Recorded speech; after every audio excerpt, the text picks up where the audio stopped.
That is what you deserve. Those words still echo in my ears, a sound that refuses to fade. My name is Zenobia Washington. I am 59 years old, and this is the story I kept locked in silence for months, until the silence itself became unbearable. That night, at my son Orion's wedding reception, his new mother-in-law, Serafina, threw a bowl of piping hot gumbo directly into my face. I felt the searing heat pierce my skin, the spices burning my eyes, the thick broth dripping down my ivory silk blouse. But what burned me more than the soup was the smile, that calm, almost satisfied smile she wore as she looked at me with narrowed eyes, as if she had just done something she had been waiting to do for years. "That is what you deserve," she repeated with a firm voice, lifting her chin. The banquet hall fell silent. Every guest looked down at their plates. No one moved. No one said a word, except for my son Orion. My only child, the boy I raised alone after his father abandoned us, the man to whom I gave everything I had. He sat there at the head table, arms crossed, and said in a deep voice, "She's right, Mama." I felt the floor open up beneath my feet.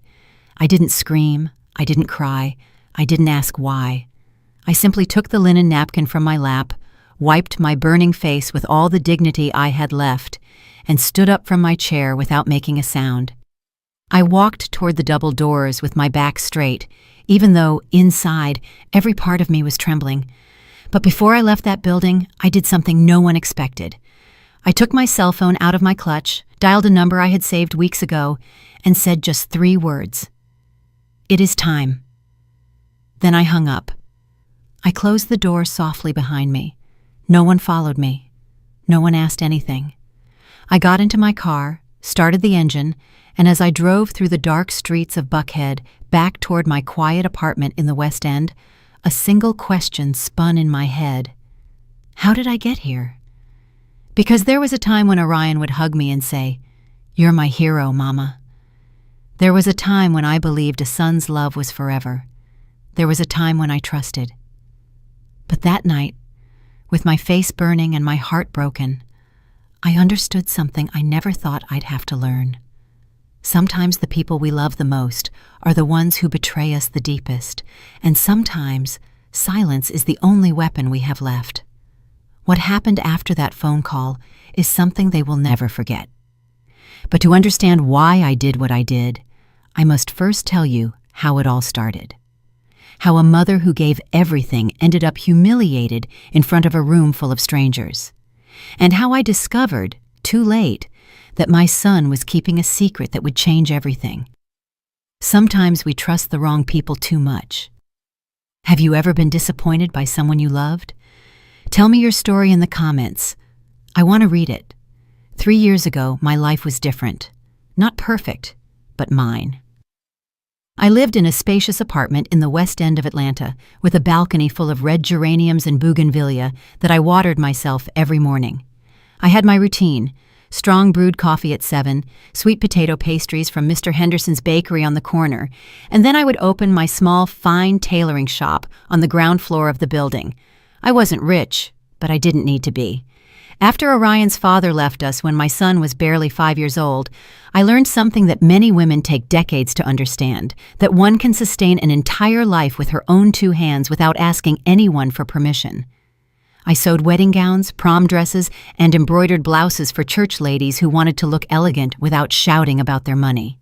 My hands knew every stitch, every hem, every secret a fabric keeps when you treat it with patience.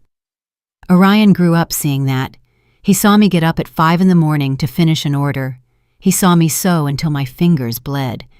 He saw me cry from exhaustion over the Singer machine that had belonged to my grandmother, and then dry my tears and keep going.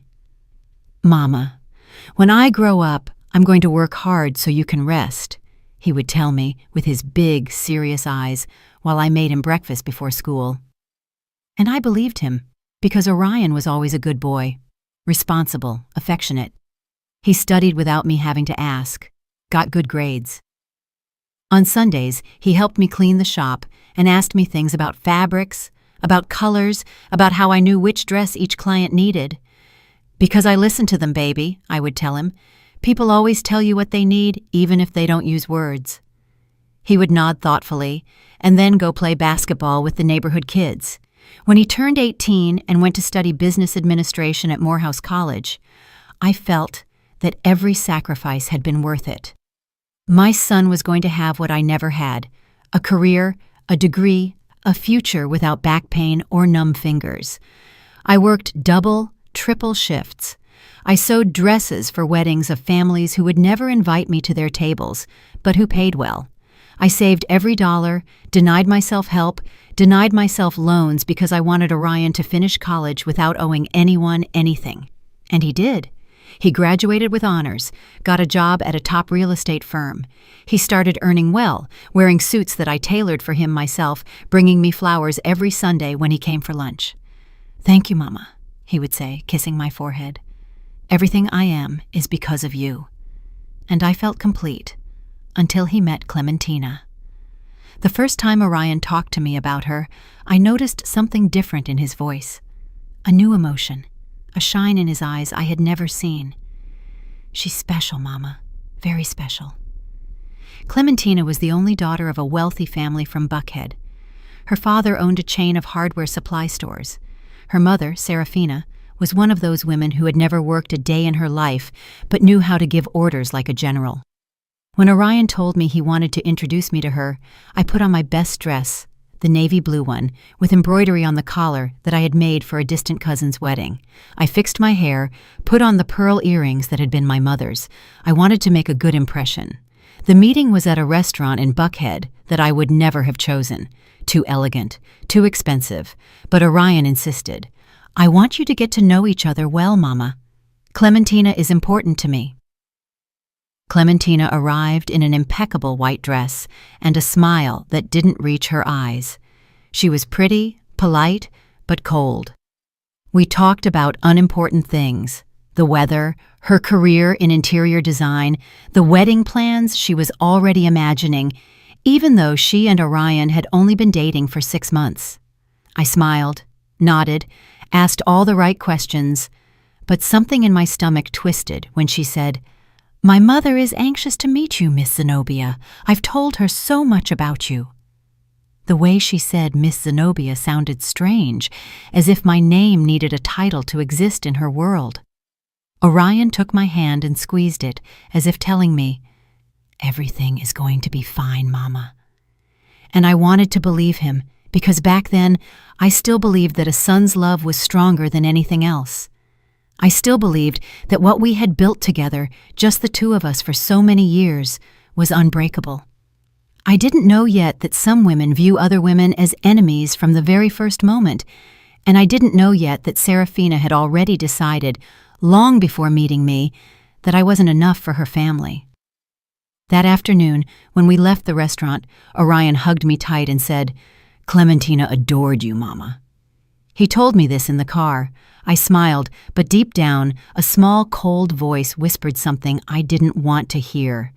That girl is lying, and Serafina is too. 3 months later, they invited me to dinner at their house. That was when everything started to crack. Serafina's house in Buckhead was exactly as I imagined. Massive, cold, and full of things nobody needs. Crystal chandeliers, Persian rugs, oil paintings in gold frames, furniture that looked like it came straight out of a decor magazine, so perfect it was scary to dirty it just by looking. When Orion and I arrived that night, Serafina received us at the door with a smile that didn't reach her eyes. "Zenobia, how nice to see you," she said, giving me 2 air kisses without really touching my cheek. Come in, make yourself at home." But I didn't feel at home. I felt like an intruder. Clementina appeared from the staircase, radiant in a pale pink dress that probably cost more than 3 months of my rent. She greeted me with the same polite, empty smile as always. "Miss Zenobia, how nice you look." Again that Miss Zenobia, as if my name only existed with that prefix that made me feel old, foreign, from another world. Serafina's husband, Reginald, was a large man with a raspy voice who barely shook my hand before returning to his armchair in front of the television. He didn't say much all night, just grunted occasionally and drank scotch. Orion seemed happy, comfortable, as if that house were more his than our small apartment where he had grown up. That hurt me more than I wanted to admit. Dinner was served by a young housekeeper who went in and out of the kitchen without making a sound, eyes downcast. Serafina didn't even look at her when she asked for something. "More water, and bring the bread." I tried to smile at the girl when she served me. She gave me a quick, almost grateful look before disappearing again. The conversation during dinner was tense from the start. Serafina talked about her friends at the country club, the vacation they were planning to Hilton Head, the new SUV Reginald had bought. "Because one can't just drive around in anything, right, Zenobia?" she said with a light laugh. "One has to maintain a certain level." I nodded without knowing what to say. Clementina intervened, touching Orion's arm with a possessive gesture. "Mama, I already told Orion that when we get married, he has to think about a bigger car. That car he has is very modest." Orion laughed uncomfortably. "The car is fine, babe. It serves me well." "But we're going to have children, aren't we?" Clementina insisted with a sugary voice. "We need space, safety. Besides, my dad can help you with the down payment." I felt a knot in my stomach. My son had bought that car with his own money. I had watched him work hard to get it, and now this girl was talking about it as if it were an embarrassment. "I think Orion knows what is best for him," I said with a calm but firm voice. Serafina stared at me for the first time all night. "Of course, Zenobia. Orion is a very smart young man. That's why I'm sure he'll make the right decisions for his future, for his new family." The way she said, "his new family," was like a silent slap, as if I no longer formed part of that future. Orion said nothing, just kept eating with his head down, and I understood something terrible in that moment. My son was letting them push me aside. Serafina kept talking. "Now about the wedding. Clementina and I are already looking at churches.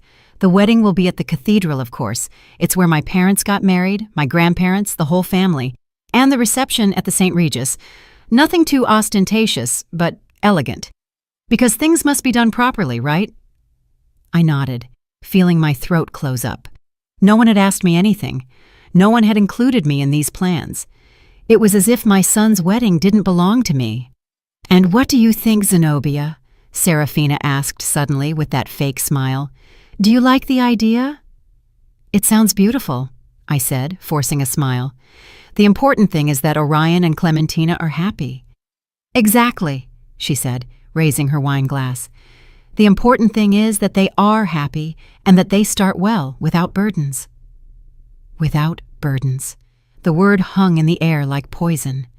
Clementina got up to go to the bathroom.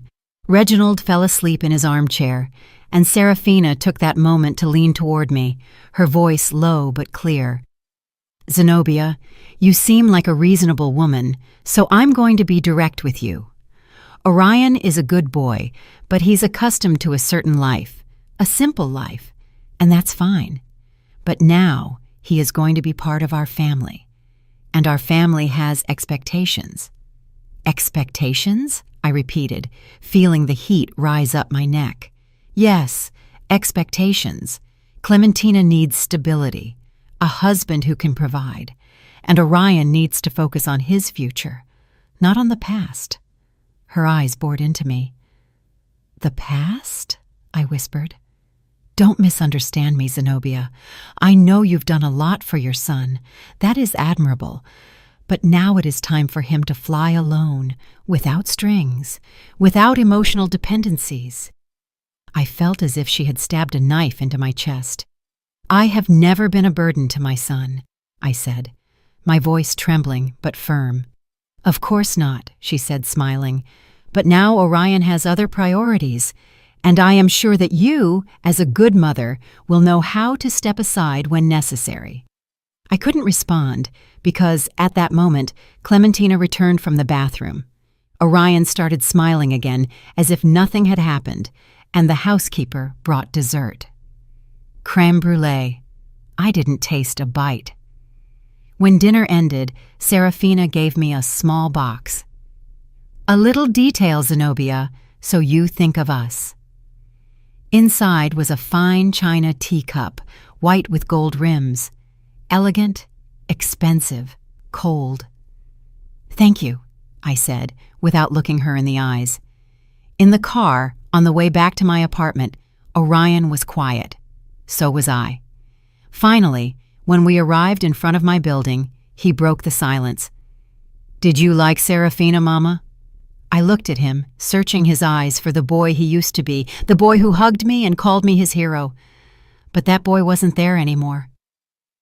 "She seems like a strong woman," I said, choosing my words carefully.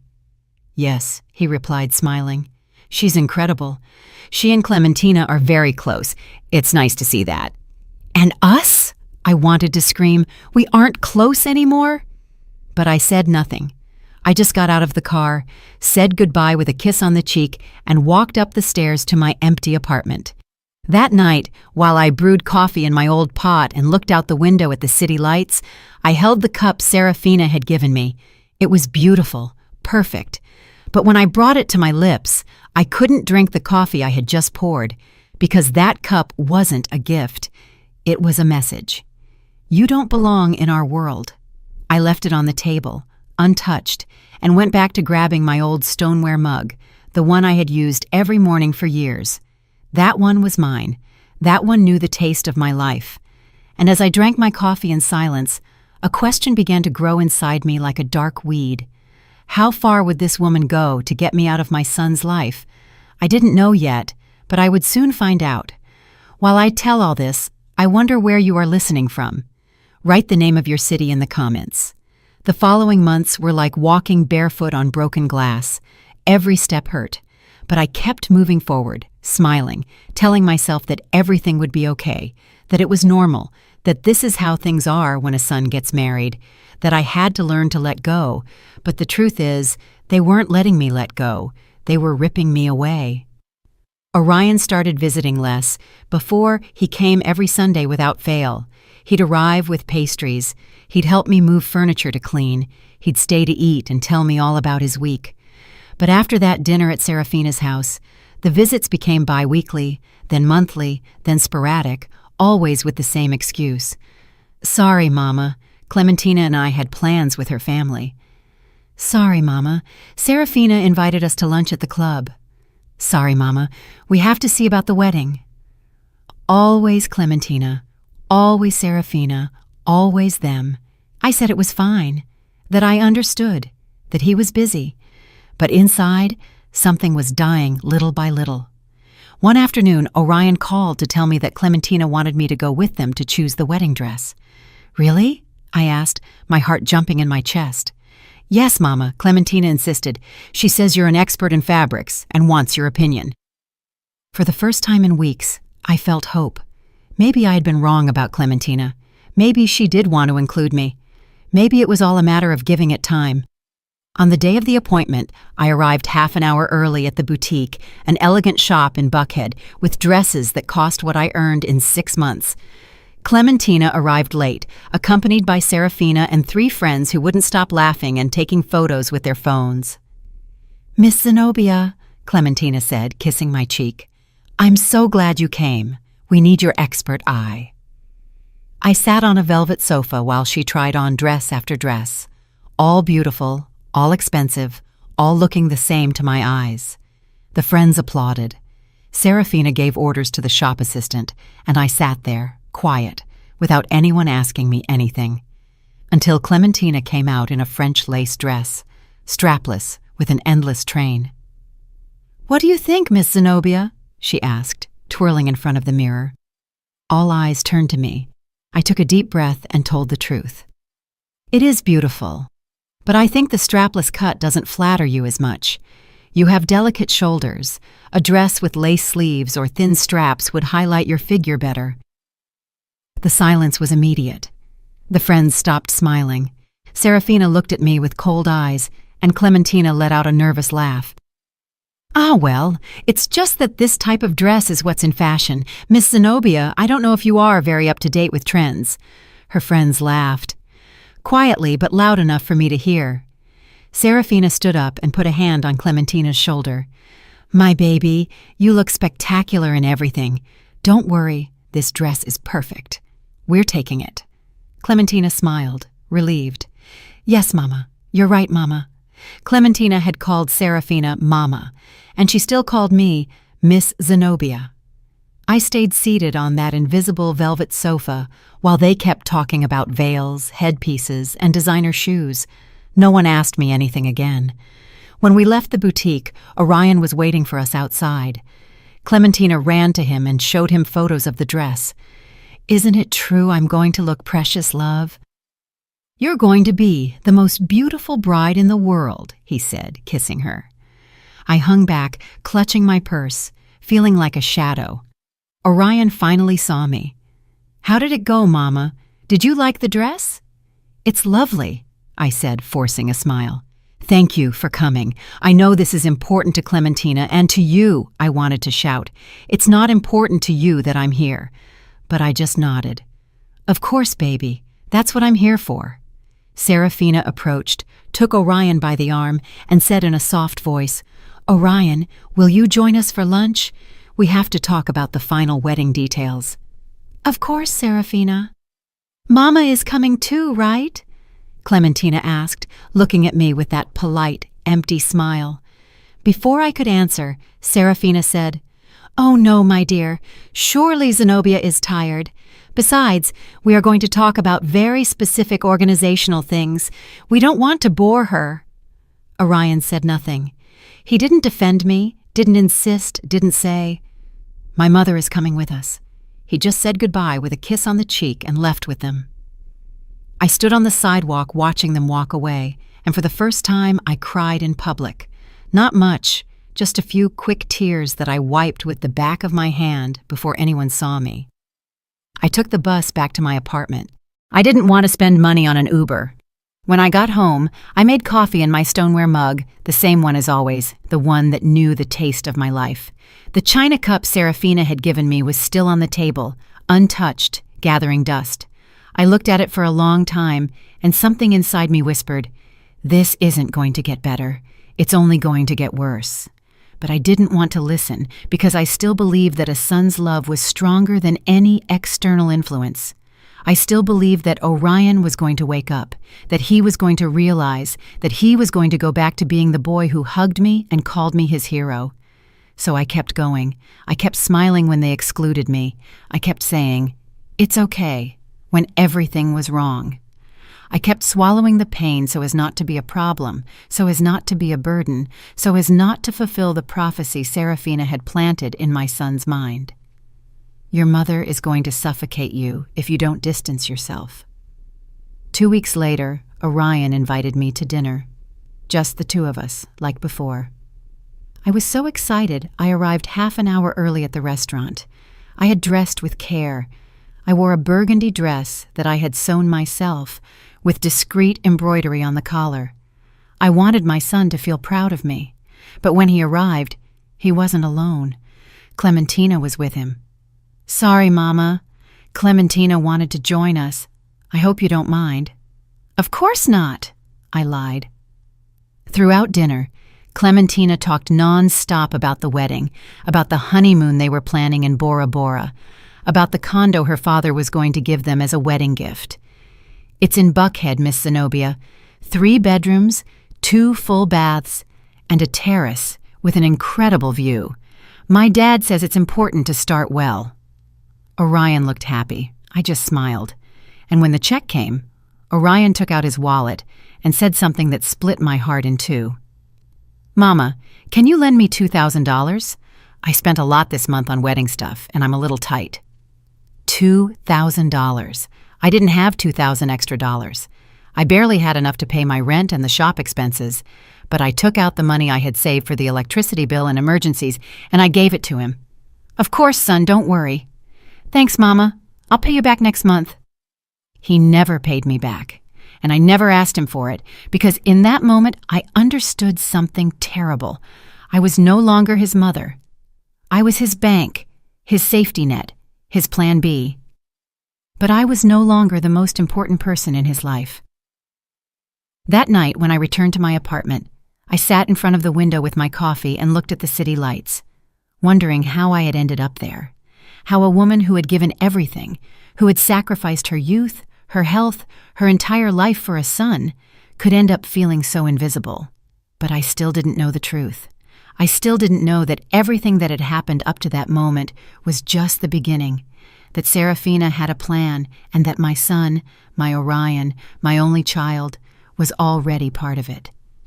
The wedding approached like an inevitable storm, and I kept pretending everything was fine.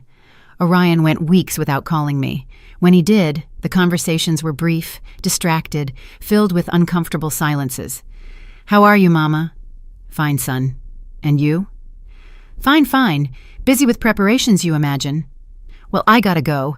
Clementina is calling me." Click. And I was left with the phone in my hand, feeling like something inside me emptied a little more each time. But the worst wasn't the short calls. The worst were the invitations that never arrived. I found out by chance that there was a bachelor party for Orion, a barbecue at Reginald's house with a live band, with friends of Clementina's family. No one told me. There was also a rehearsal dinner at an extremely expensive Italian restaurant with the godparents, with close family. No one invited me. When I asked Orion why they hadn't included me, he got uncomfortable. "Oh, Mama, they were small things. Last minute we didn't want to bother you." Bother you. As if my presence were a nuisance. As if I were a problem to be avoided. But I stayed quiet, kept smiling, kept saying, "Don't worry, son. I understand." Until one afternoon, everything changed.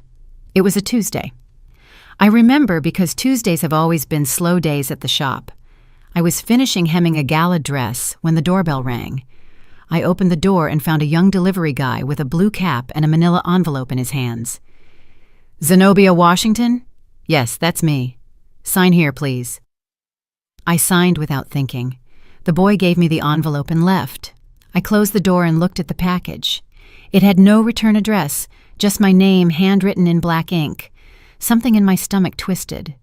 I sat in the shop chair with trembling hands and opened the envelope. Inside were photographs. Many photographs.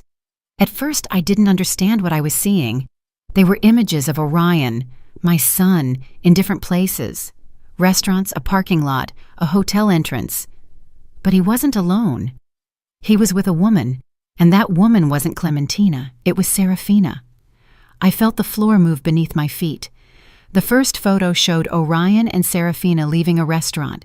He had his hand on the small of her back. She was laughing with her head thrown back. The second photo was in a parking lot. Orion was opening the car door for her. Their faces were very close, too close. The third photo knocked the air out of my lungs. It was at the entrance of a hotel, the St. Regis. Orion and Serafina entering together. He had a hand around her waist. She was looking at him with a smile I had never seen on her. An intimate smile, a smile of a woman who knows a man's body. I dropped the photographs to the floor. My hands were shaking so much I couldn't hold them. My heart was beating so hard I felt it was going to burst. No, this cannot be real. I picked up the photos with clumsy fingers. I looked at them again and again, looking for some logical explanation. Maybe it was a business lunch. Maybe Serafina needed help with something. Maybe... But there were more photos. Orion kissing Serafina's cheek, too close to her lips. Serafina adjusting Orion's tie with her hands on his chest. Both of them entering an apartment, an address I didn't know. And the last photo, the one that made me let out a moan I didn't know I had inside. Orion and Serafina on a balcony at night. He was hugging her from behind. She had her eyes closed, leaning against his chest, like two lovers who have shared something forbidden. I got up from the chair, stumbling. I ran to the bathroom and vomited. I threw up everything I had inside until only dry heaves remained and a bitter taste in my mouth. I stayed there kneeling in front of the toilet, crying uncontrollably. My son, my only son. The boy I raised alone. The boy to whom I gave everything. The boy who called me his hero. He was having an affair with his fiancée's mother, with a woman 20 years his senior, with the woman who had humiliated me time and time again, and suddenly everything made sense. That's why Serafina hated me so much. That's why she had wanted me out of Orion's life from the beginning. It wasn't because I was poor or simple or from another world. It was because I was her rival. the true mother, the one who knew Orion from before, the one who could see what she had made of him. And that's why Orion had abandoned me. Not for Clementina, for Serafina, for that woman who had seduced him, manipulated him, turned him into her toy. I stayed on the bathroom floor for who knows how long, crying, shaking, feeling everything I thought I knew about my life crumble. When I finally managed to get up, I washed my face with cold water and returned to the shop. The photographs were still there, scattered on the chair. I picked them up one by one with hands that no longer trembled because the shock was giving way to something else. Something cold, something hard, something I didn't know existed inside me. I put the photos back in the envelope and sat in front of my sewing machine, looking at the black thread hanging from the needle.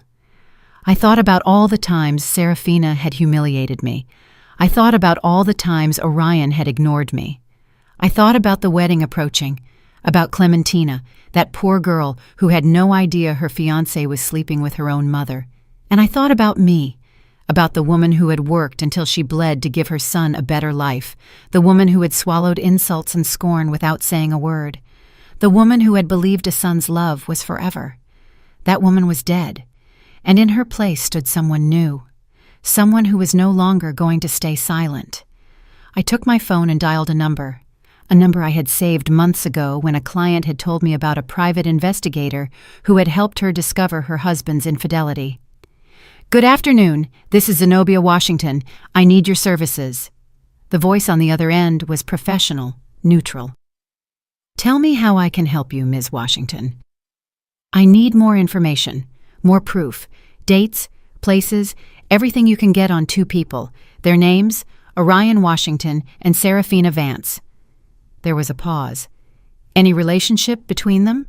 "Yes," I said, with a voice that no longer trembled. "He is my son, and she is his fiancée's mother." Another longer pause. "I understand.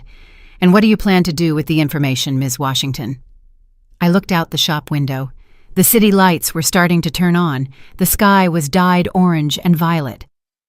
"I don't know yet," I said, "but when I know, I want to be prepared. I'll email you my quote. And Ms. Washington, yes, some truths hurt more than the lie. Are you sure you want to know?" I closed my eyes. I thought of my son, of the boy he had been, of the man he had become, and I said something I never thought I would say. It no longer matters what hurts. I need the truth. I hung up the phone, made myself a coffee in my stoneware mug, and waited. Because now I knew that the wedding wasn't the end of this story. It was just the beginning, and I was no longer going to be the silent victim.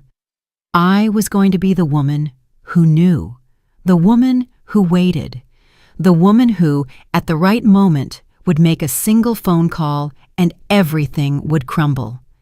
Have you also kept a painful secret? Have you discovered something that changed everything you thought you knew? Tell me in the comments. The private investigator's name was Booker Hughes. He was a man of about 50, ordinary-looking, with glasses and a calm voice that inspired confidence. We met in a discreet coffee shop in Decatur, far from anywhere anyone might recognize me. He brought me a thick manila folder full of papers, photographs, and reports. "Ms. Washington," he said calmly, "I found what you asked for, but before I show you, I need you to take a deep breath." "I already know what I'm going to see," I said with my hands clasped on the table. "No," he replied, looking me in the eyes. "Believe me, you don't know." He opened the folder, and my world finished breaking.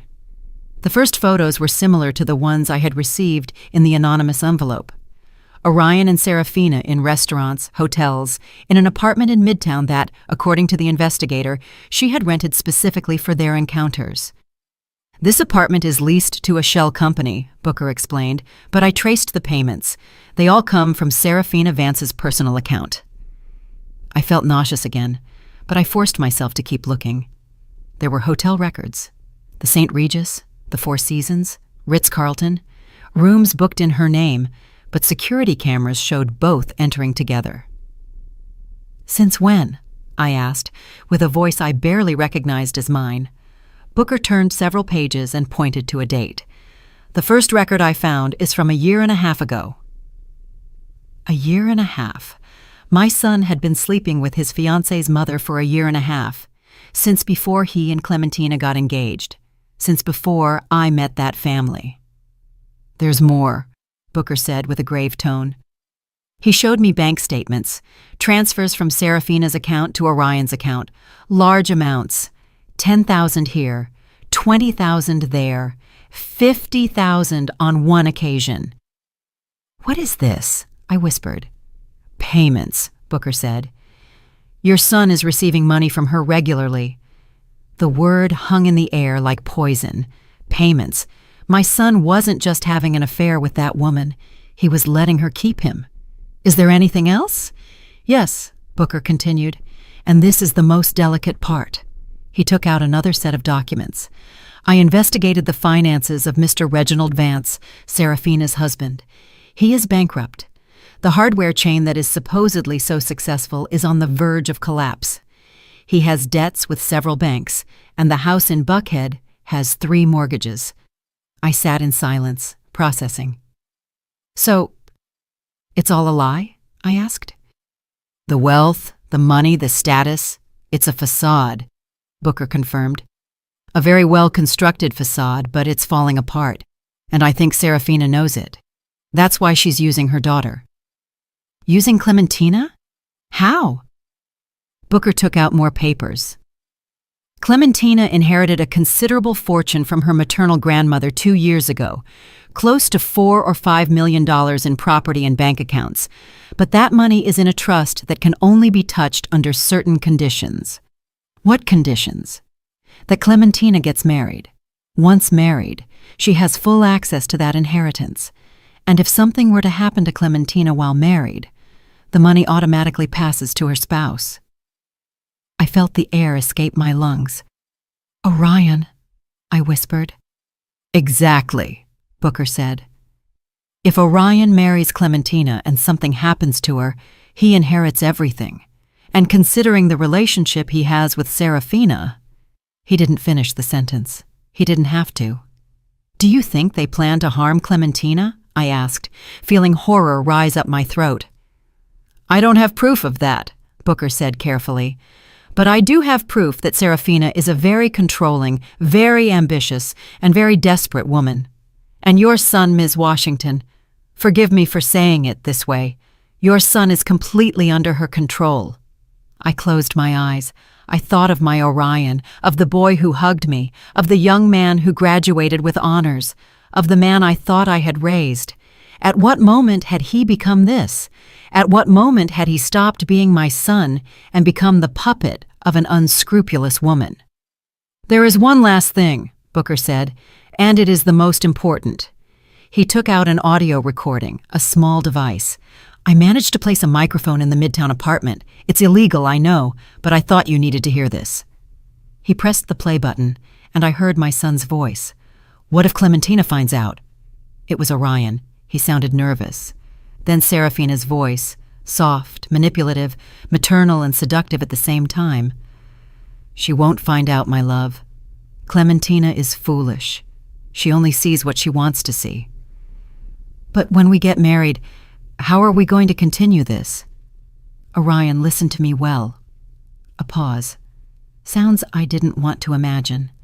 Then Serafina spoke again with a firm voice. Clementina is not going to be a problem for long. You marry her. Wait a year, maybe 2. And then, things happen. Accidents happen. Serafina, I can't. You can't what? You can't be happy? You can't have the future you deserve? Orion, I love you. I love you like Clementina never will. And when all this is over, we will be together, you and I, with all the money we need, without hiding. A silence. And then my son's voice, so low, I barely heard it. Okay, I'll do what you ask. Booker stopped the recording. I couldn't move. I couldn't breathe. I couldn't think. My son, my only son, the boy I raised with my own hands, the boy I taught about kindness, honesty, dignity. He was planning to marry an innocent girl to inherit her fortune, and he was letting a psychopathic woman put the idea in his head that Clementina had to disappear. "What are you going to do, Ms. Washington?" Booker asked softly. I looked at the photographs scattered on the table. I looked at the documents, the bank statements, the evidence of a conspiracy so twisted it seemed taken from a soap opera. But it was real, and it was my son. "I don't know," I whispered. "I don't know what I'm going to do." "You can go to the police," Booker suggested. "With this information, they can stop the wedding. They can investigate Serafina and Orion." "What would happen to my son?" I asked, tears falling down my cheeks. Booker didn't answer because we both knew the answer. Orion would go to jail for fraud, for conspiracy, maybe for attempted murder. If they managed to prove his intentions, my son would spend years in prison, and I would be the one who put him there. "Think about it," Booker said, "and when you decide what to do, call me. I'll be available." He gave me his card, paid for the coffee, and left. I stayed sitting in that coffee shop for hours with the folder in my hands, feeling everything that had been my life turning into ash. I thought about going to the police. I thought about talking to Clementina, warning her, saving her. I thought about confronting Orion, shouting at him, asking him how he could have become this. But I did none of that, because I needed something more than just justice. I needed Orion to see, to understand, to feel the weight of what he had done. I needed Serafina to lose everything she had gained with her manipulations, and I needed to do it in a way that no one could say I was the villain, because I wasn't going to be the mother who destroyed her son. I was going to be the mother who let him destroy himself. And then, when he was at the bottom, when he had lost everything, maybe, just maybe, he would remember who I was and what he had been before that woman poisoned him. I took the folder, put it in my purse, and left the coffee shop with my back straight and my head held high. The wedding was in 2 weeks, and I had a plan that started with a simple acceptance. I was going to go to that wedding, I was going to sit at that table, and when the exact moment arrived, I was going to make a single phone call, and everything would crumble. Because sometimes the best revenge isn't to attack, it's to let the truth do its work. The night of the wedding arrived like a storm everyone expected except me, because I knew that night wasn't going to be a celebration. It was going to be a revelation. I dressed carefully. I chose a simple navy blue dress I had sewn years ago. Nothing ostentatious, nothing that drew attention. I pulled my hair into a discreet bun. I put on my mother's pearl earrings. I wanted to look dignified because I knew this would be the last time Orion would see me as his mother. The ceremony was at the cathedral, as Serafina had planned. A beautiful church, full of white flowers and candles. There were more than 200 guests. Elegant people, moneyed people, people who looked at me sideways wondering who that simple woman sitting alone in the 5th row was, because they hadn't even given me a seat in the front rows. Clementina's family occupied the entire right side of the church, and on the left side, where the groom's family should be, there were only 3 of us, me, a distant aunt of Orion's who barely knew him, and a cousin who came more for the free food than for affection. That was all that was left of our family. When Orion walked to the altar, my heart skipped a beat. He looked handsome, elegant, mature, in a dark gray suit I knew he hadn't paid for, with his hair perfectly combed, with a nervous but happy smile. For a moment, just for a moment, I saw the boy he used to be again, and I almost regretted what I was about to do. Almost. But then I saw Serafina.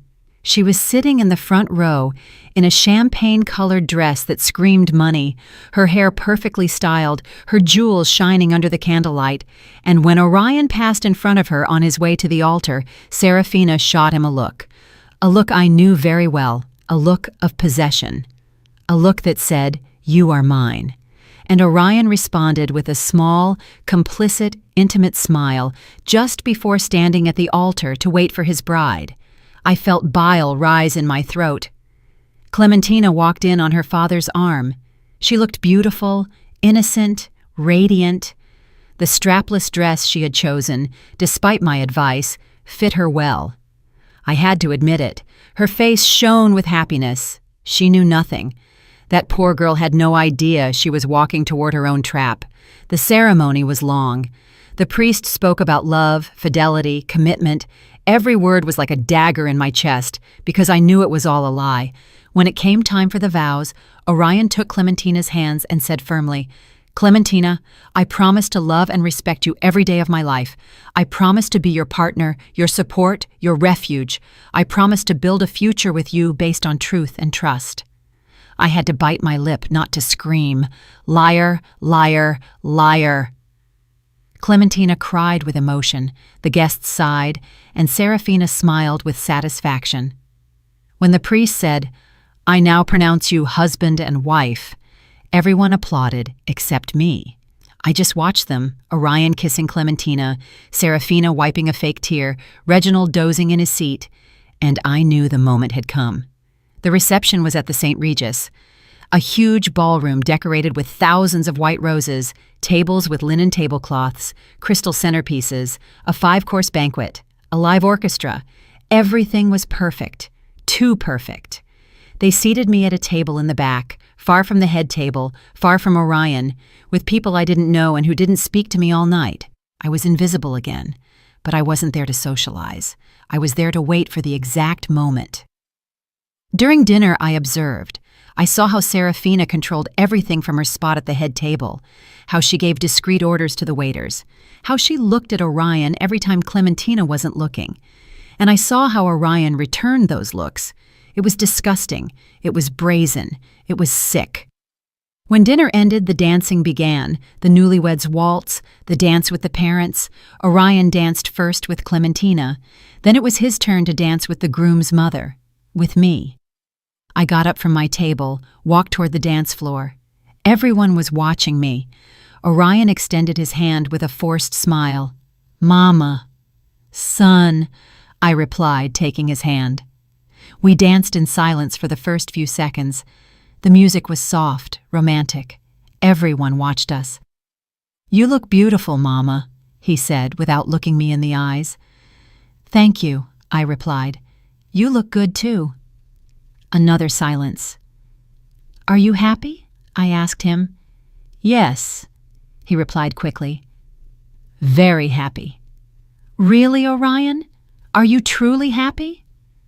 For the first time all night, he looked me in the eyes, and I saw something there, something small, something that might have been guilt, or maybe just discomfort. "Yes, Mama, Clementina is wonderful. We're going to be very happy together." "And Serafina?" I asked, lowering my voice. "Is she wonderful too?" His body tensed. He stopped dancing for a second, then continued, squeezing my hand tighter.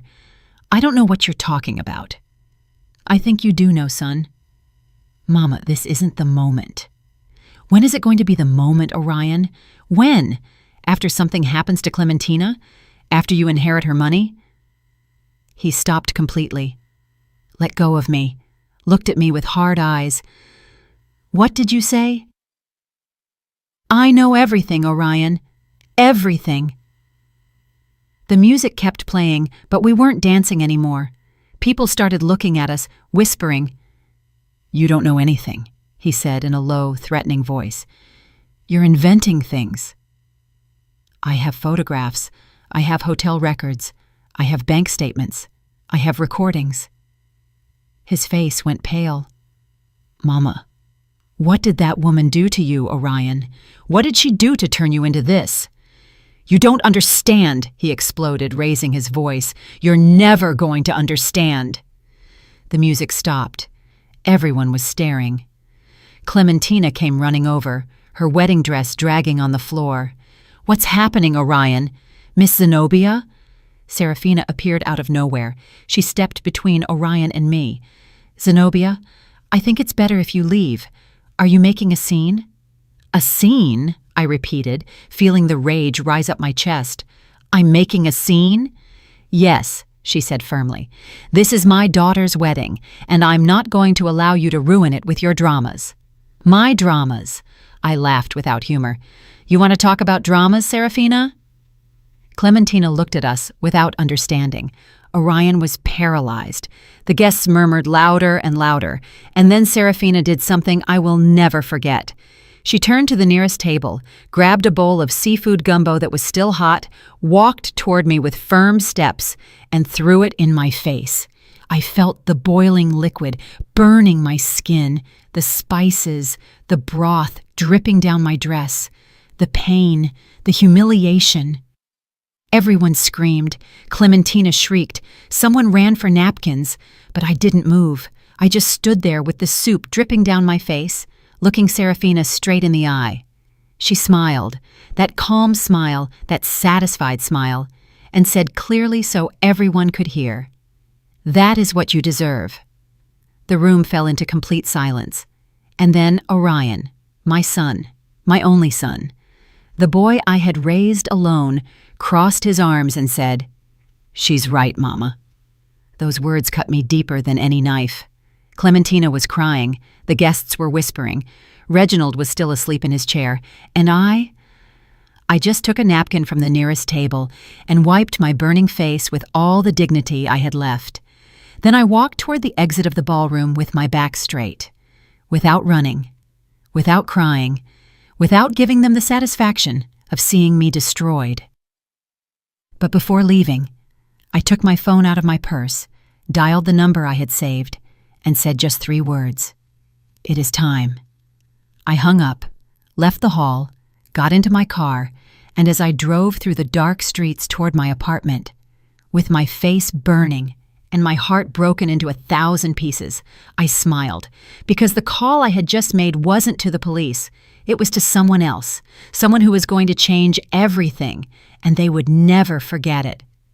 I still ask myself if I did the right thing. What would you have done in my place? I arrived at my apartment with my dress ruined and my soul even more ruined. But I didn't cry. I had no tears left. I took off the soup-soaked dress and threw it in the trash. I never wanted to see it again. I took a long shower, letting the hot water clean my skin, which still stung. When I got out, I put on my old cotton pajamas, the ones with holes in the elbows, the ones I had worn for years, the ones that were mine and no one else's. I made coffee in my stoneware mug, the same one as always, and sat in front of the window to wait, because I knew the call I had made was going to have consequences, consequences that would start that very night. The person I had called wasn't the police. It wasn't a lawyer. It wasn't anyone who could put my son in jail. It was someone much more powerful than all that. It was Clementina's grandfather, Cornelius Estrada, Clementina's mother's father, the man who had left those millions in trust for his granddaughter. An 82-year-old man, a widower, a retired businessman. One of those men who built empires with their own hands and who didn't tolerate lies or betrayal. I had met him months ago at one of the few family gatherings I had been invited to. It was a casual lunch at Serafina's house. I was quiet in my corner, invisible as always, when Cornelius sat next to me. "You're the boy's mother, right?" he asked with a raspy but kind voice. "Yes, sir, I'm Zenobia." "Zenobia," he repeated, testing my name. "Pretty name. And what do you do, Zenobia?" "I have a sewing shop. I make dresses, alterations." "Ah, you work with your hands like me. I like that. People who work with their hands have soul." We talked through the whole lunch. He told me about his life, how he started selling tools out of a truck and ended up owning a hardware chain across the Southeast, how he had worked 14 hours a day for 50 years, how he had been widowed 10 years ago and still missed his wife every morning. "My daughter Serafina doesn't visit me much," he said with sadness. "She says I'm old, that I smell old, that my house is full of junk." "I'm sure she loves you very much," I said, trying to be kind. "No," he replied with brutal honesty. "My daughter loves me for my money, but I don't have money anymore. I left it all to my granddaughter Clementina, because she does visit me. She does hug me. She still has a heart." He gave me his card that day. "If you ever need anything, Zenobia, call me. I like people who work with their hands." I kept that card in my wallet, and 3 weeks after receiving the photographs, I called him. We met at his house, an old craftsman bungalow in Inman Park, full of antique furniture and family photos. He received me with strong coffee and pastries. "Tell me, Zenobia, what is so urgent?" I showed him everything: the photos, the bank statements, the recordings, the documents proving the conspiracy. Cornelius listened in silence. His face changed color, first pale, then red, then purple with rage. When I finished, he stayed quiet for a long time. "My granddaughter is in danger," he said finally, his voice shaking. "Yes, sir." "And your son?" "Your son is part of the plan." "Yes, sir." "Why are you telling me? Why don't you go to the police?" It took me a moment to answer, because I had to be honest. Because if I go to the police, my son goes to jail.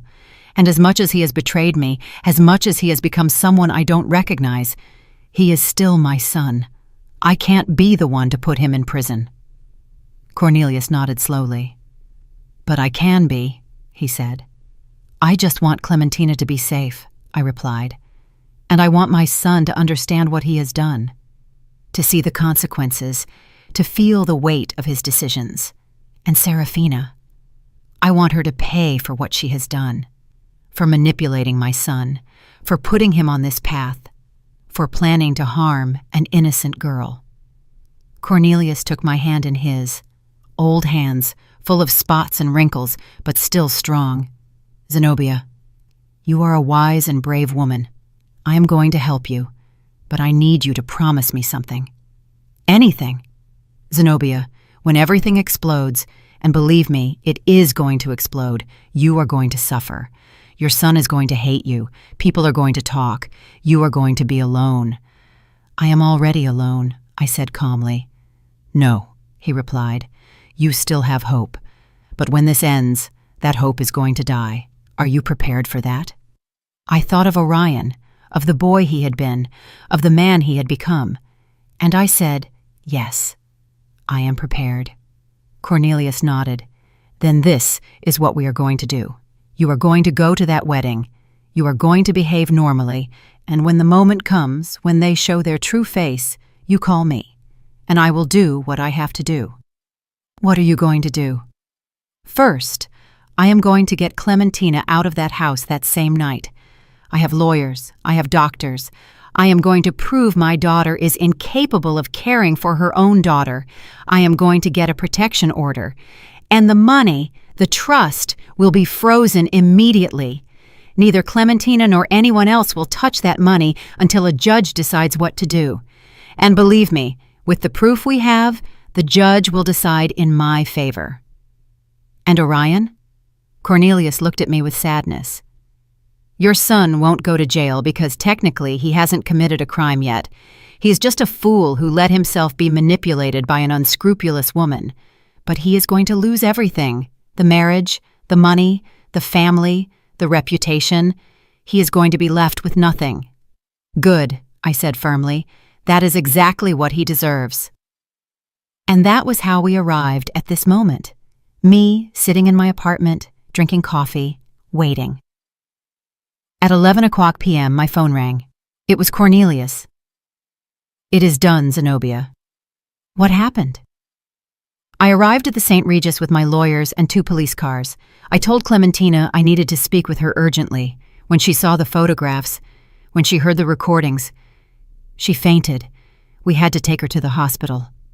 "My God, is she okay?" "Physically, she is fine, but emotionally, that girl is destroyed." "I'm so sorry." "It's not your fault, Zenobia. It is my daughter's fault, and that boy's fault." "What happened with Orion and Serafina?" Orion tried to explain, tried to say it was all a lie, but when he saw the proof, he fell silent. He stood there in his groom's suit, surrounded by guests who were whispering and pointing at him without saying anything. And Serafina, that woman. Cornelius's voice filled with contempt. That woman tried to deny everything, said the photos were edited, the recordings were fake, that it was a conspiracy against her. Did they believe her? Of course not. The scandal was monumental. Guests went running. The hotel staff didn't know what to do.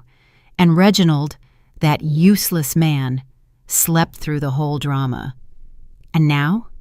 Now Clementina is under my custody. We are going to annul the marriage. It was the same night, so legally, it's as if it never existed. The trust is frozen, and I filed a complaint against Serafina for fraud, extortion, and conspiracy to commit murder. Is she going to jail? God willing, yes. The lawyers say we have a solid case. Thank you, Cornelius. Thank you for protecting Clementina. No, Zenobia. Thank you for warning me in time. You saved my granddaughter's life. There was a silence. And your son? Cornelius asked. Do you want to know about him? I closed my eyes, breathed deep. Tell me. He left the hotel at 2 a.m, alone, without anyone. The guests looked at him with scorn. No one defended him. No one helped him. He left in his car, and I don't know where he went. I understand. Zenobia, your son lost everything tonight. How do you feel? How did I feel? Empty, sad, relieved, guilty, avenged, all at the same time. I feel at peace, I said finally, because I did the right thing. Yes, Cornelius replied. You did the right thing. Not many mothers have that strength. We hung up. I sat in front of the window with my empty stoneware mug in my hands. Outside, the city was still alive. Lights, noise, people living their lives. And I was here alone. But with a clear conscience, because it hadn't been revenge. What I sought was justice. Justice for Clementina, who didn't deserve to be used. Justice for me, who didn't deserve to be humiliated. And justice for Orion, who needed to understand that actions have consequences. I hadn't put him in jail, but I had left him with nothing. Without money, without family, without reputation. And maybe, just maybe, when he hit rock bottom, when he lost everything, when he was completely alone, he would remember who I was and what he had been before Serafina's poison corrupted him. That night I slept deeply, for the first time in months, without nightmares, without anguish, without that knot in my stomach that had accompanied me since I received those first photographs, because I had done what I had to do, not with rage, not with a thirst for vengeance, but with the cold clarity of one who understands that sometimes the greatest love you can give someone is to let them face the consequences of their own decisions, even if that means watching them fall, even if that means losing them forever. The days after the wedding were strange, silent, as if the world had stopped. I heard nothing from Orion for a week. He didn't call, he didn't write, he didn't come looking for me. And I didn't look for him either, because I knew he needed time to understand what had happened, to process the magnitude of what he had lost. And I needed time to heal. Cornelius called me every 2 days to tell me how things were going. Clementina was in intensive therapy, not psychiatric, but emotional. She had fallen into a deep depression after discovering the man she had married was having an affair with her own mother. It's too big a betrayal, Cornelius told me, too twisted. My granddaughter doesn't understand how it could happen, and neither do I. How is she? Fragile, very fragile, but she is 18. She is young. She will heal. With time, she will heal. The scandal spread like gunpowder through the whole city. Social media exploded. Someone had recorded part of the confrontation at the St. Regis and uploaded it to the internet. The video went viral in hours. Orion leaving the hotel alone, his suit rumpled, his face undone, Serafina screaming at Cornelius's lawyers, Clementina being taken out on a stretcher. People commented, speculated, invented theories. Some said Orion was a victim, that Serafina had seduced and manipulated him. Others said he was an opportunist, a fortune hunter, a man without morals. The truth, as always, was somewhere in the middle. Orion wasn't completely innocent, but he wasn't completely guilty either. He was a weak man who had made terrible decisions because he didn't have the courage to say no. By the second week, Cornelius gave me more news. The DA accepted the complaint against Serafina. They are going to investigate her formally for fraud and conspiracy. How likely is it she goes to jail? With the proof we have, very likely. The recordings are enough. The lawyers say she could face between 8 and 15 years. 15 years. Serafina, the woman who had humiliated me, who had manipulated my son, who had planned to harm her own daughter to keep her money, was going to pay. And Reginald? I asked. That poor man knew nothing. He's a drunk who has been disconnected from his family for years. The investigators confirmed he had nothing to do with the plan, but now he is alone. His wife is on her way to jail, his daughter hates him, and his business is bankrupt. Is he going to lose the house? Already lost it. The bank foreclosed last week. Now he is living in a rented room in Decatur on a miserable pension. I didn't feel pity for him, because Reginald had eyes. He had ears. He had been there in that house for years, watching his wife destroy lives, and he had done nothing. Sometimes complicity is as guilty as the action. In the third week, Orion finally sought me out. He arrived at my apartment at 8 at night without warning. He knocked on the door with soft blows. When I opened it, I almost didn't recognize him. He had a beard of several days, deep circles under his eyes, wrinkled clothes, unkempt hair. He had lost weight. He looked destroyed. "Mama," he said with a broken voice. I stood in the doorway without moving. "What do you want, Orion?" "I need to talk to you. We have nothing to talk about." "Please, Mama, just let me in." I hesitated. Part of me wanted to slam the door in his face, to tell him to leave, that he was no longer my son. But another part, that part that had carried that boy in my arms, that had sung him lullabies, that had cleaned his scraped knees, that part couldn't say no. I let him in. He sat on the chair in the shop, the same chair where I had received the first photographs, where everything had started to break. "Do you want coffee?" I asked out of pure habit. "No, thanks." I sat across from him, waited. Orion took a long time to speak. When he finally did, his voice was barely a whisper. "I'm sorry, Mama." "What are you sorry for?" "Everything. Everything I did. Everything I did to you." "And Clementina? Are you sorry for her too?" He nodded, tears falling down his cheeks. "Yes, especially for her. I didn't want to hurt her. I never wanted to." "But you did," I interrupted with a cold voice. "You planned to marry her to steal her inheritance. I heard the recording, Orion. I know what you said. It wasn't me talking. It was Serafina." "Are you going to blame Serafina for your decisions?" "She manipulated me, Mama. She made me believe that I was worth nothing without her, that you had raised me to be mediocre, that I deserved more." Every word was like a dagger. "And you believed her?" "Yes," he whispered. "I believed her."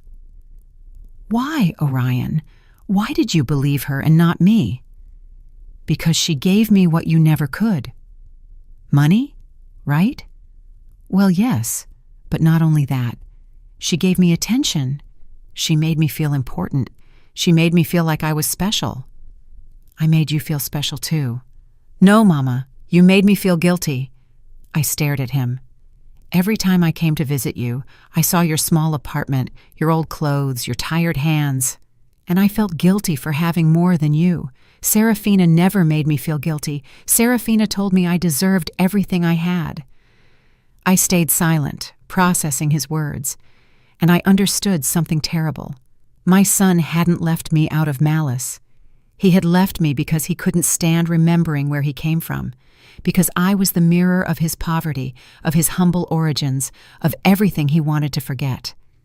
And Serafina had offered him an exit, a way to become someone new, someone important, someone who didn't have a seamstress mother reminding him of his roots.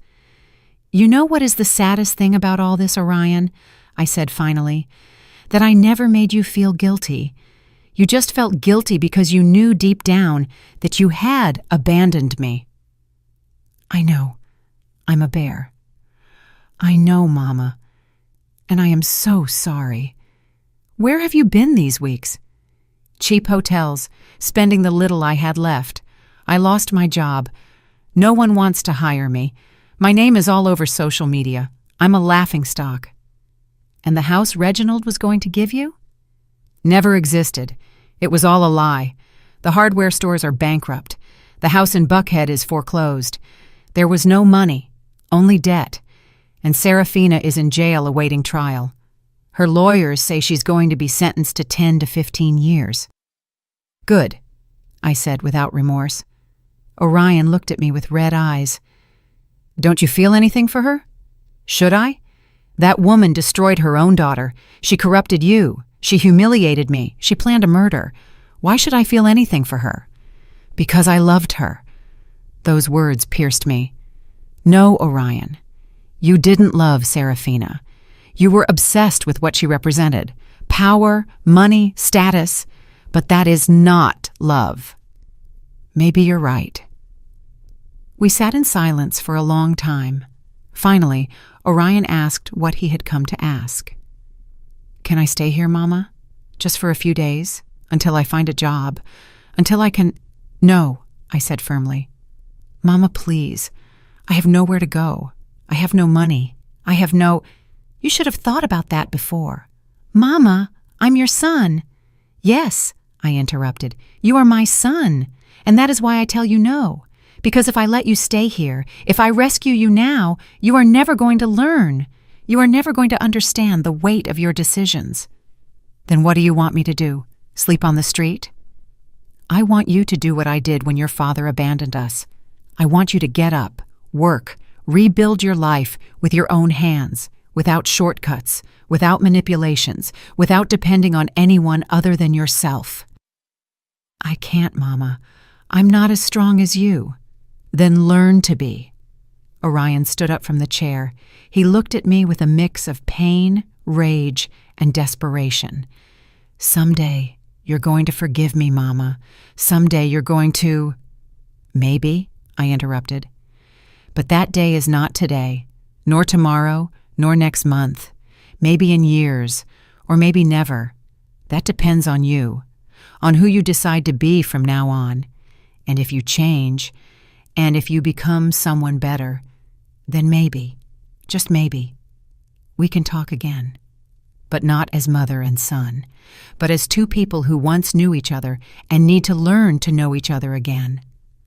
Orion nodded, crying. He walked to the door, opened it, and before leaving, turned one last time. I love you, Mama. I know, I replied, but love without respect means nothing. He left. I closed the door and stood there, listening to his footsteps fade down the hallway. I didn't cry because there was nothing to cry about. I had done the right thing, the hardest thing, the most painful thing, but the right thing.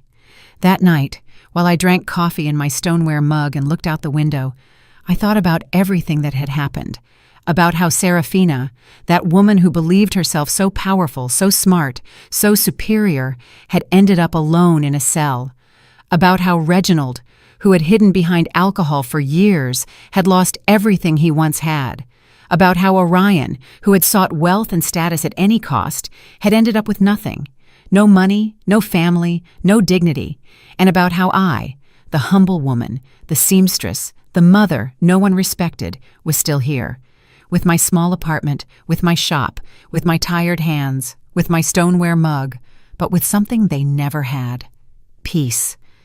Because life always collects its debts, not with violence, not with vengeance, but with time, with patience, with the silent justice that arrives when you least expect it. Serafina had called me crazy once. Years later, I knew she was alone in that cell, looking at blank walls without visitors, without love, without anything.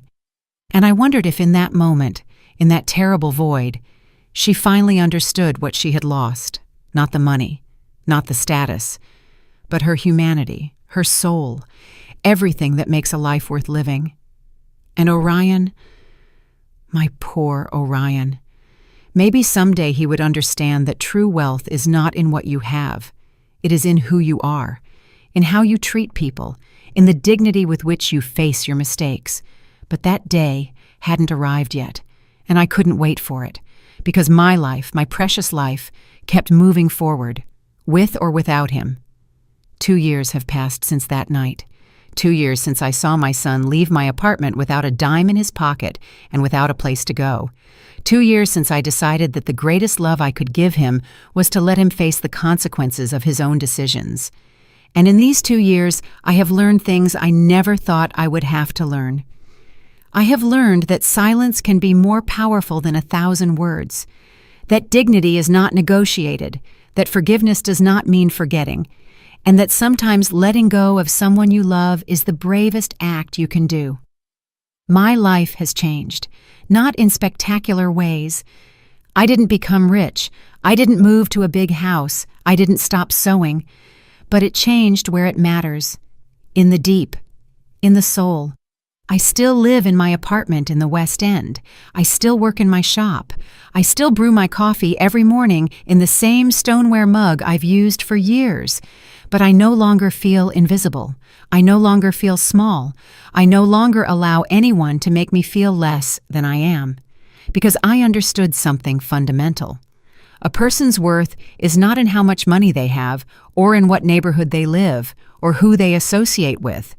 A person's worth is in their capacity to remain standing when everything crumbles, in their capacity to choose the right thing even if it hurts, in their capacity to forgive themselves for not having been perfect. Cornelius became a very dear friend. He comes to visit me every 2 weeks. He always brings pastries from his favorite bakery and coffee he prepares himself in his old house in Inman Park. We sit in the shop among scraps of fabric and spools of thread and talk about life, about what it has been like raising children in difficult times, about how it hurts to see the people we love take wrong paths, about how old age teaches you that in the end the only thing that matters is being able to look in the mirror and recognize the person you see. Clementina asked about you last week, he told me on his last visit. Yes? I asked, surprised. How is she? Better, much better. She finished therapy last month, started studying psychology, says she wants to help other women who have gone through what she went through. I'm so glad to hear that. She wants to meet you, Zenobia, says she wants to thank you for saving her. I felt a knot in my throat. I didn't save her. I just did what I had to do. That is exactly what saving someone means, Cornelius replied, with a sad smile. Doing the right thing, even if it costs you everything. Clementina came to visit me one October afternoon. She arrived alone, without warning, knocking timidly on the shop door. When I opened it, I almost didn't recognize her. She was no longer the fragile, scared girl I had seen at the wedding. Now there was something different in her, something stronger, more mature. Ms. Zenobia, she said softly, can I come in? Of course, child, come in. She sat on the shop chair, the same one where Orion had sat 2 years ago. I made her coffee.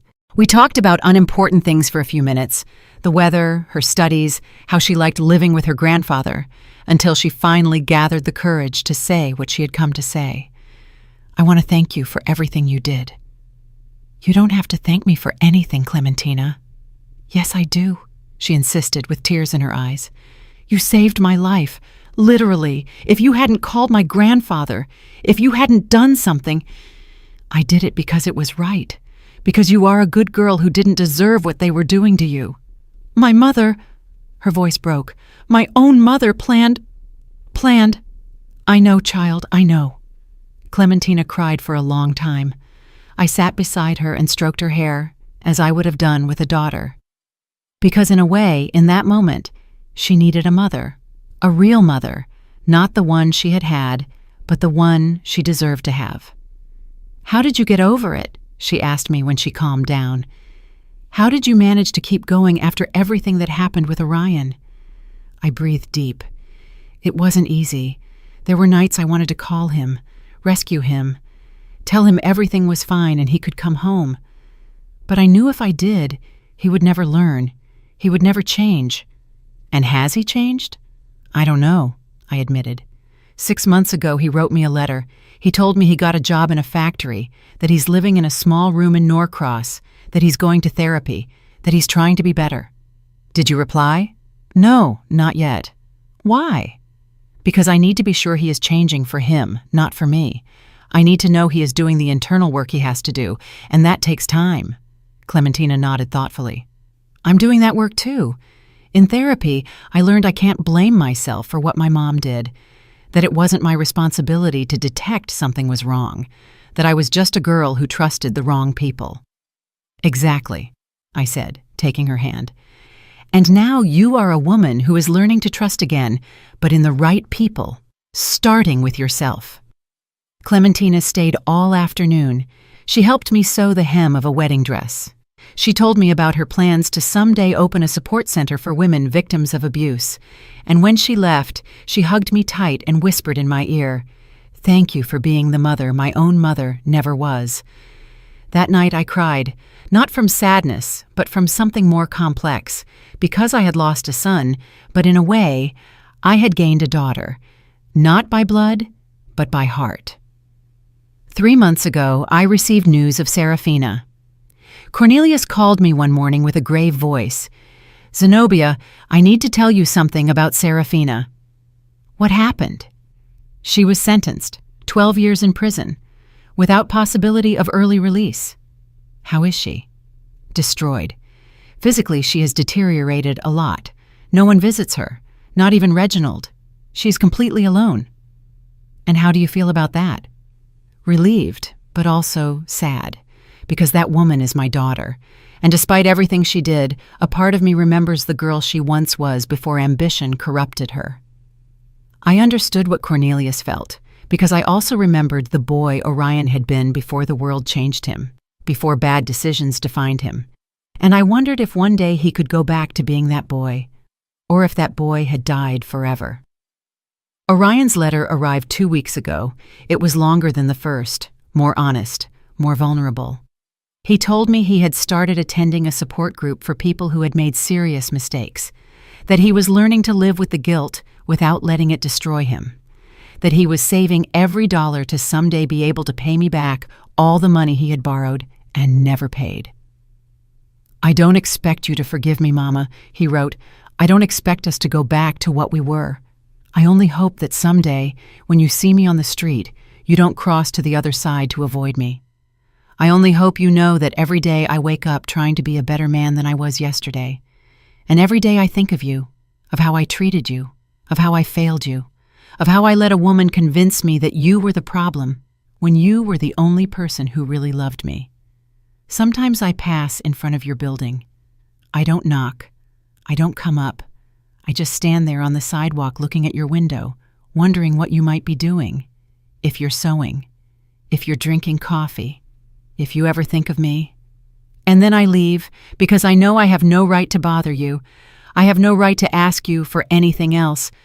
But I want you to know something, Mama. Something I never told you enough when I should have. Thank you. Thank you for raising me alone. Thank you for sacrificing so much. Thank you for giving me opportunities you never had. And thank you for having the courage to let me fall when I needed it most. Because now I understand that you didn't let me fall out of hate. You let me fall out of love. And that was the greatest gift you could give me. I love you, Mama. I have always loved you, even if my actions said otherwise. Your son, Orion. I read that letter 5 times. I cried through every reading, and then I put it in the drawer where I keep important things, next to the first photo of Orion when he was a baby, next to his graduation diploma, next to a note he wrote me when he was 8 years old that said, "Mama, you are my hero." I haven't replied to him yet, but I think I will soon, because I have learned that forgiveness is not forgetting what happened. Forgiveness is remembering what happened, feeling the pain, and still choosing to move forward without carrying that weight in your heart. It doesn't mean I'm going to forget. It doesn't mean things are going to go back to how they were before. But it means I am ready to build something new, something different, a relationship based not on what we were, but on what we can be. Last night I had a dream. I dreamed I was sitting in my shop sewing when they knocked on the door. I opened it, and it was Orion. But not the Orion of now, nor the Orion who betrayed me. It was the boy, my boy, with his big eyes and his innocent smile. "Mama," he told me, "I lost my way, but I think I found it again." And I hugged him and cried and said, "Welcome home, my son." When I woke up, I had tears on my cheeks, and I knew that dream was a sign. Not that everything was resolved, but that I was ready to start healing, to start forgiving, not just Orion, but myself, for not having been the perfect mother, for not having protected him from everything, for not having seen the signs sooner. Because the truth is that none of us is perfect. We all make mistakes. We all hurt people we love. We all get lost at some point. But what defines us is not the mistakes we make, it is what we do after. If we learn, if we grow, if we get up, or if we stay there on the ground blaming others for our fall. This morning, while I prepared my coffee in my stoneware mug, I looked out the window and saw the streets of Atlanta filling with people. People in a hurry, people with problems, people with dreams, people with pain. And I understood that we are all part of the same story. A story of mistakes and redemptions, of falls and risings, of losses and findings. And my story, this story I have told you, is just one more among millions. But it is mine, and I am proud of it. Because I survived, because I didn't break, because I maintained my dignity when everything around me crumbled, and because I learned that true strength is not in never falling, it is in getting up every time you fall. Now I am 61 years old, 2 years older than when this story began, and I feel I have lived an entire lifetime in these 2 years. I keep sewing wedding dresses for girls who dream of eternal love, and every time I sew, I think of Clementina, in her strapless dress, in how that day she thought she was starting the best stage of her life, and I pray that someday, when she is ready, she finds a real love, a love that sees her, that respects her, that values her, not for her money, not for her last name, but for who she is. And I pray for Orion, because despite everything, he is still my son. And a mother never stops praying for her children, even if they have hurt her, even if they have betrayed her, even if they have made her cry until she ran out of tears. A mother's love has no limits, but now I know it shouldn't have conditions that allow abuse either. Love must be firm, honest, brave. Love must tell the truth even if it hurts. It must set limits even if it costs. It must let go even if it wants to hold on. Because only then, with that difficult and brave love, can we help the people we love to become the best they can be. If my story helps a single woman open her eyes, if it helps a single mother understand that loving doesn't mean permitting, if it helps a single person choose dignity over comfort, then it will all have been worth it. Every tear, every pain, every sleepless night, every difficult decision, everything. Because this story isn't just mine. It belongs to all the women who have been humiliated and have chosen to stand up, to all the mothers who have had to let go of their children to save them, to all the people who have faced betrayals and chosen forgiveness without forgetting. This story is for you who are listening to me, for you who maybe are going through something similar, for you who don't know if you're going to be able to survive the pain you feel today. I want you to know something. Yes, you can.